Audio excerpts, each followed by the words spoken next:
সম্মানিত মুসলমান ভাইয়েরা, অমিম্মা রাযাকনাহুম অমিম্মা রাযাকনাহুম ইউনফিকুন। আমার আল্লাহ বলেছেন মুমিন তো তারাই আল্লাহ পাক তাদের জীবন ধারণের জন্য যা কিছু দান করেছেন তার থেকে যারা ব্যয় করে। সুবহানাল্লাহ কোন। আল্লাহ রাব্বুল আলামিন যে সম্পদ দিয়েছেন এই সম্পদ থেকে ব্যয় করতে হবে, এই সম্পদ দান করতে হবে।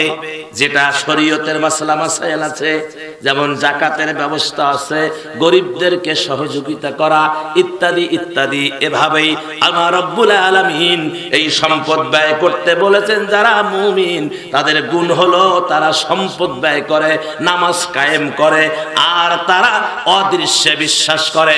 জোরে বলেন সুবহানাল্লাহ। তারপরে আসেন আল্লাহ রাব্বুল আলামিন ডেফিনিশন দিচ্ছেন, ওয়াল্লাযীনা ইউমিনুনা বিমা উনসিলা ইলাইকা ওয়া মা উনসিলা মিন ক্বাবলিক ওয়া বিল আখিরাতি হুম ইউকিনুন।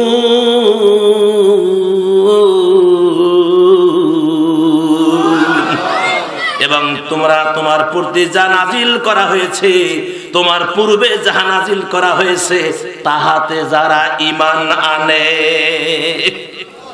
তোমাদের প্রতি যা নাজিল করা হয়েছে, এমন আল্লাহ কোরআনকে ইন্ডিকেট করেছেন। সুবহানাল্লাহ কোন।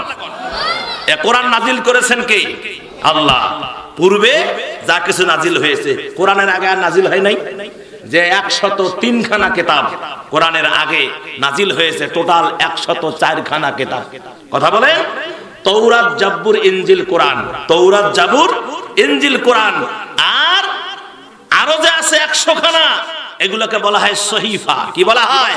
সহিফা। এই কিতাবগুলো কোরআনের পূর্বে আল্লাহ নাজিল করেছেন এই জাতির কল্যাণের জন্য, জাতির মঙ্গলের জন্য, জাতির হিদায়াতের জন্য। জোরে বলেন সুবহানাল্লাহ। এই কোরআনের প্রতি বিশ্বাস স্থাপন যারা করবে তারা হচ্ছে মুমিন। তারা কি? জোরে কোন। কোরআনকে বিশ্বাস করবে যারা, তারা কি? মুমিন। আর কোরআনকে অপমান করবে যারা, তারা কি? তারা বলেন কি? কাফের। আমি সেটা বলবো না, মুখ দিয়া বলবো না, কোরআন বলবে। যারা কোরআনকে অপমান করবে, কোরআনের বিরুদ্ধে যারা ষড়যন্ত্র করবে, আমি বলবো না, বলবে কে? আল্লাহ রাব্বুল আলামিন কোরআনুল কারীমের ভিতরে স্পষ্ট করে জানায়া দিলেন। রব্বুল আলামিন সূরা হজ 51 নম্বর আয়াত, আল্লাহ রাব্বুল আলামিন বললেন 339 নম্বর পৃষ্ঠা 5 নম্বর লাইন, রব্বুল আলামিন জানিয়ে দিলেন, ওয়াল্লাযীনা সাআউ ফি আয়াতিনা মুআজিজিনা উলাইকা আসহাবুল জাহিম।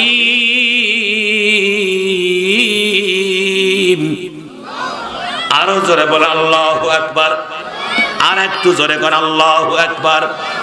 কোরআনের বিরুদ্ধে যারা ষড়যন্ত্র করবে, রব্বুল আলামিন বললেন, যারা আমার আয়াত সমূহকে ব্যর্থ করার চেষ্টা করে তারাই হলো দোজখের অধিপতি। কোরআনের একটা আয়াতের যদি কেউ বিরোধিতা করে, একটা আয়াতকে অস্বীকার করে, দলিল ছাড়াই কাফের। দলিল ছাড়াই কি? কাফের। আর তাদের স্থান কোথায়? তাদের স্থান হলো জাহান্নাম। চিরকাল তারা জাহান্নামে থাকবে।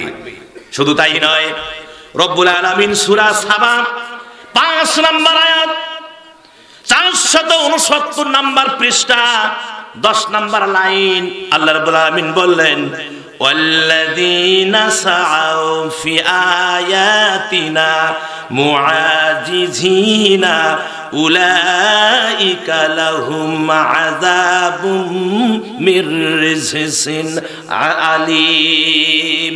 মির রিজসিন আলীম। এখানে রব্বুল আলামিন বললেন, যারা আমার আয়াত সমূহকে ব্যর্থ করার জন্য উঠে পড়ে লেগেছে, যেমন আওয়ামী লীগ, কথা কন, কোরমান, যেমন হাসিনার দোসরেরা, আজকে স্টেজে কথা বলি, এত বড় মৌলবীর সাহস, এতক্ষণ গ্রেফতার, কথা বলেন, এতক্ষণ গ্রেফতার করে আপনার এই পীরগোসা থানা, মিঠাপুকুর থানায় নিয়ে যেত, মৌলবীকে যাইতে দিত না, কথা বলে ঠিক কিনা? কত যে কি করেছে আমাদের মনে আছে। হাজার হাজার মঞ্চ ভেঙে দেওয়া হয়েছে, হাজার হাজার আলেমের গায়ে হাত তোলা হয়েছে, কথা বলেন। আমরা ভুলে যাই নাই। অনুমতি নিতে দেওয়া হয়েছে পুলিশের থানায়, অনুমতি দেওয়া হয় নাই, কথা বলেন ঠিক কিনা? আমার ভাইয়েরা, আজকে উন্মুক্ত বাতাসে কথা বলতে পাচ্ছি, আলহামদুলিল্লাহ বলেন।